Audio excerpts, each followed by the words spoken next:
Hey everybody, let's talk about what's happening in the real estate market. Are values going up or down? What are the mortgage rates doing? Are they going up or down or staying the same? Is it a buyer's or seller's market? And finally, what are the best 2 upgrades you can make that will return $2 on every buck you spend in your house? That's what we're going to talk about today. Let's get into it. Okay, so let's start off with values. What are they doing? Are they going up or down? Well, let's have a little look at what's been going on around us. So in August, we ended up with 544 sales. That's up 14% over last year, but we are 21% below the 10-year average. So generally speaking, sales have been quite a bit softer on average here. This month, statistically, what I've been looking at, we're kind of about on the same path as last year. I think we'll end up this month with sales being pretty similar to 2022. I got a couple of graphs here, so let's have a look at them.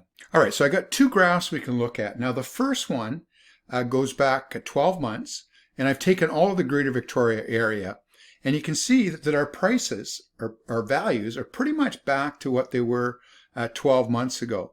Quite a bit of swing there. So in early 2022, that's when interest rates started to go up. Things really slowed down. Then we got to January this year and they kind of took off again. Right now, it's been a little bit on the flat side. You can see the curve starting to flatten out a little bit.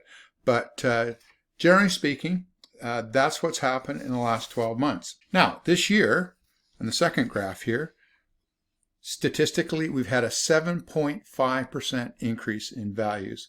And this is just for single family. I didn't go do all the properties. I just kept it to single family. So that's a pretty good uptick. But again, you can see that the graph is starting to flatten out a bit here. So here's what I think. I think for the rest of the year, prices are going to probably stay about the same. Wouldn't be surprised me if they went up a little bit, or they went down a little bit. But generally speaking, it's going to be fairly flat. What's going to happen next year? Good guess. What it's really going to depend on is what happens with interest rates. That is really, in my mind, the biggest factor that is affecting the marketplace right now. Is it a buyer's or seller's market? Well, you know what? That's a bit of a tough question. I'm struggling with just a little bit though. Inventory is still low, and real estate is all about supply and demand. So if the inventory is low and there is some demand there, typically that's going to favor the seller. So I feel that it's a little bit slanted, particularly with houses, and houses particularly more than condos or townhomes. Are just a little bit and still in favor of the sellers. In a typical market when things are quite balanced, a buyer going out there looking for a house will probably find 2, 3, maybe up to 5 properties that would be suitable that they'd be willing to write an offer on. The way it is right now is there might be one out there or might be 2. They just don't have that selection they'd have. So I kind of think that it's just slightly tilted towards the seller. That's what I still call it, a seller's market. Okay, what about the mortgage rates? Wow, this is a wild topic right now. So 2 years ago, you could get a 3-year mortgage at about 2%, even better than that. I think the lowest mortgage rates I heard were around 1% at one point in time. Today, you're looking at about 5.4% for a 3-year mortgage if it's insured. But if you're refinancing, guess what? It's going to be closer to 6%, and it may be over 6%. So probably worthwhile to shop around a little bit if you are going to refinance. And if you need the name of a good lender, please contact us because we can hook you up with the best in the business. 5-year rates right now are about 5.24%. I don't think that's the way to go. I really feel that probably within the next, I don't know about 12 months, but maybe 18 months, even 2 years from now, we'll see the rates come down. They're not going to go back to 2%, anything like that, but hopefully somewhere in the 4s. Part of the reason I say that is it's going to be an election in the United States in 2 years, and historically their interest rates are lower around that period. So they get, I think the election's in October, and so usually around that period is the rates are historically lower than they were kind of 6 months earlier and 6 months later, that type of thing. They even have a mortgage product down there that always comes for renewal right around the election time. It's got some sort of name. I don't know what it's called, but the presidential mortgage rate or something like that. So anyways, does that mean it's going to mean lower mortgage rates here in Canada? Perhaps. It's, our rates do mimic theirs to some degree. It's certainly our economy is very much based on their economy. So I think it's a bit of a wait and see mentally for those who need mortgage finance right now. And I think that's a little bit why the market's a little bit on the slower side, because those who need mortgage financing are doing a little bit of a wait and see right now. Because there is some talk about the rates, possibly going up again. At least the Bank of Canada rate. Now, the Bank of Canada rate going up doesn't necessarily mean mortgage rates will go up, because mortgage rates are determined by the bond rate. But we do have a very unusual situation right now, whereas the variable rate mortgages are higher than the fixed rate, and it's usually the other way around. So it's odd times right now. For those who don't need a mortgage, and those are typically people downsizing, the low inventory, that's really got them stuck a little bit right now, because yes, they like to sell, but they don't want to sell their house and not be able to find the next place. So that's putting a little bit of a hold on the market as well. So generally speaking, the two biggest factors that are affecting the market right now are interest rates, or mortgage interest rate to be more specific, and the lack of inventory. So the lack of inventory is not just generic to here to Victoria. If you look around North America, it's very common. And the other thing, even like outside of North America, Australia is going through a real lack of inventory right now. Now, they still have foreign ownership down there, and I know there's a lot of Asian buyers down there, so that's sucking up a lot of their inventory.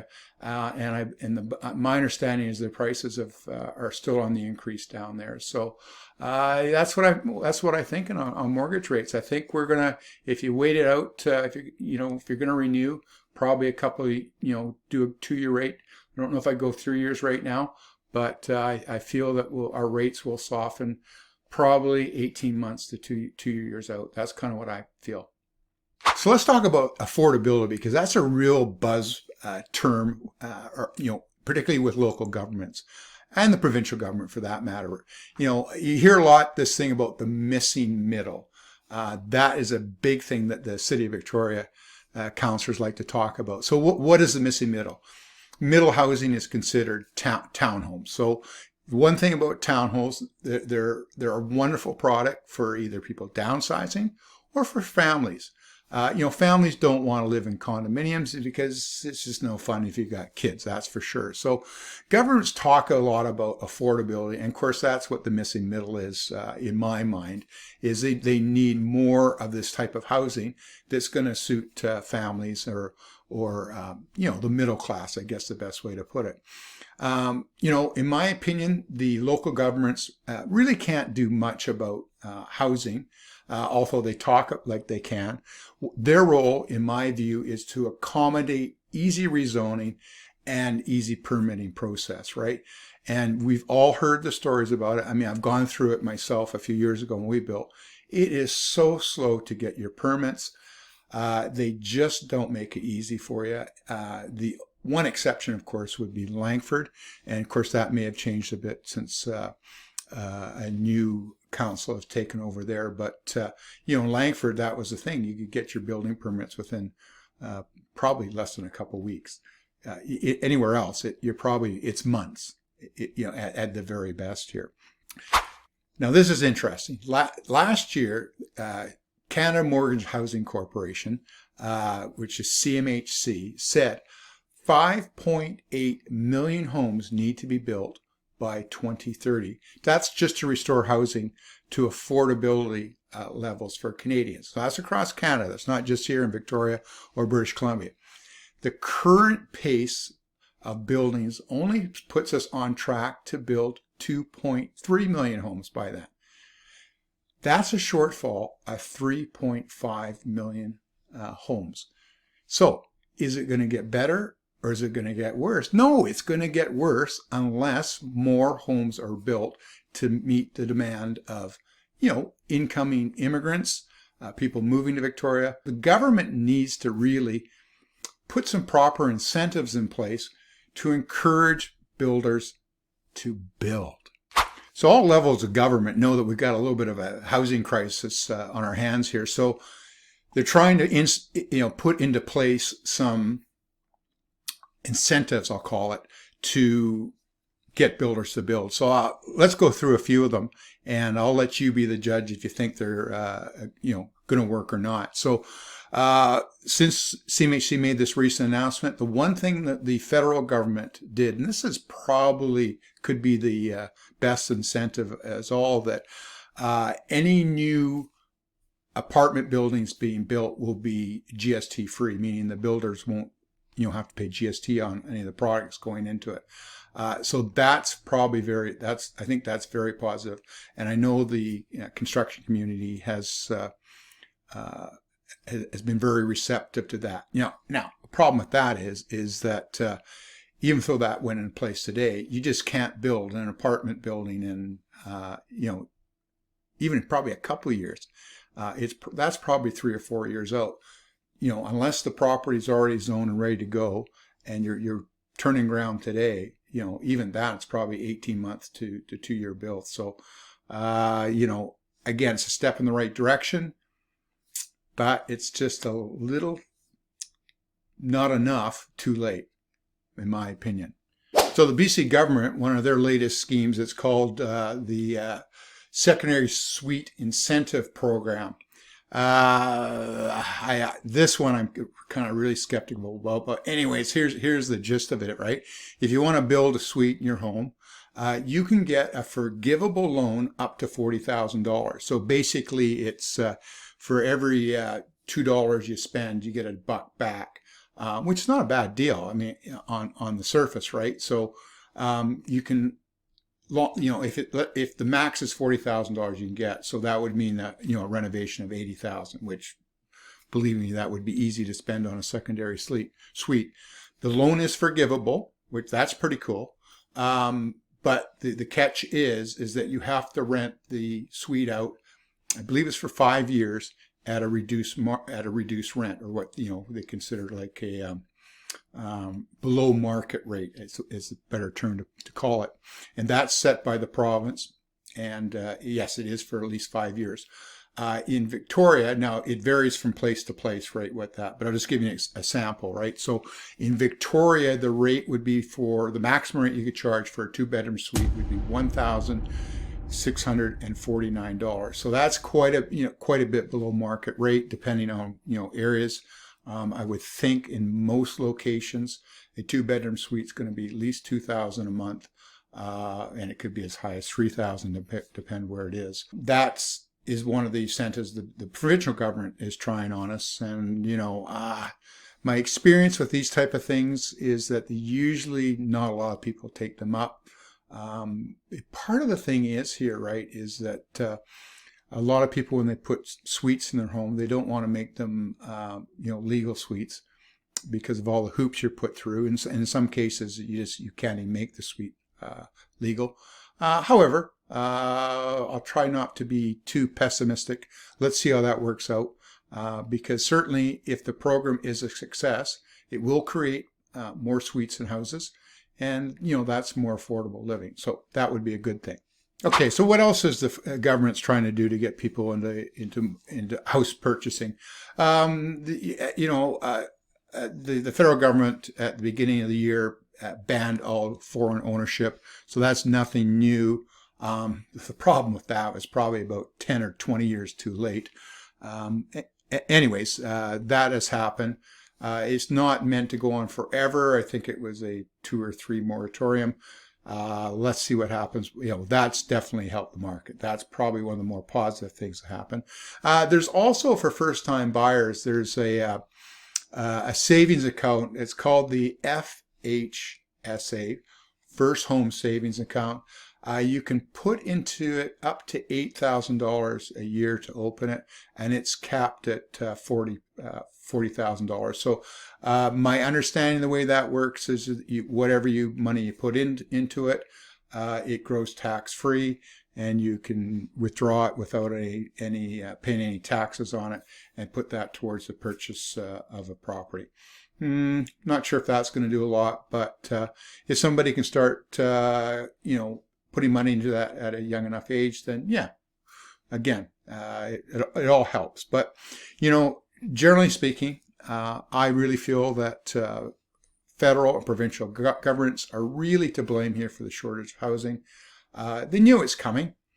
We've got the baby boomers, moving through the economy, and so, something should have been done about this years ago, and they're the ones that really have to get involved in building more affordable housing, maybe more social housing, whatever it takes to get things back in line. But having said all that, Victoria is a popular place. The real estate here is always going to be expensive. It's just like any other world-class city, and we certainly are that. It's just, people want to move here. We're on an island. There's no more land.